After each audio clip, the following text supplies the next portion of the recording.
সম্মানিত ভিউয়ার্স, এই যে একটি উঁচু ভিটির জায়গা দেখতে পাচ্ছেন, যেটি একটু উঁচু একটা ভিটি করে রাখা আছে এবং মসজিদে নববীর ভেতরে নবী করিম সাল্লাল্লাহু আলাইহি সাল্লামের রওজা মোবারকের ঠিক পেছনে এই জায়গাটা অবস্থিত। এটাকে বলা হয় আসহাবে সুফফা। এর ঠিক পাশেই রয়েছে রিয়াজুল জান্নাহ। আপনারা দেখতে পাচ্ছেন এটি হচ্ছে রিয়াজুল জান্নাহ। এই রিয়াজুল জান্নাহর পেছন সাইডের এই জায়গাটা আসহাবে সুফফা।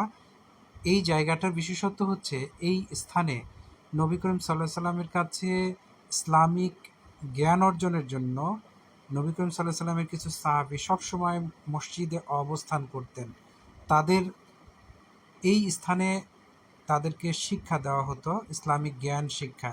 এছাড়া নবী করিম সাল্লাল্লাহু সাল্লামের কাছে যখন দূর দূরান্ত থেকে বিভিন্ন ইহুদি নাসারা বা অন্য ধর্মের লোকজন আসতেন, তাদেরকেও এই স্থানে বসিয়ে বিভিন্ন পরামর্শ দেওয়া হতো। এছাড়া ইসলাম ধর্মকে প্রচার ও প্রসারের জন্য এই স্থান থেকেই সারা বিশ্বে ছড়িয়ে দেওয়া হয়েছে।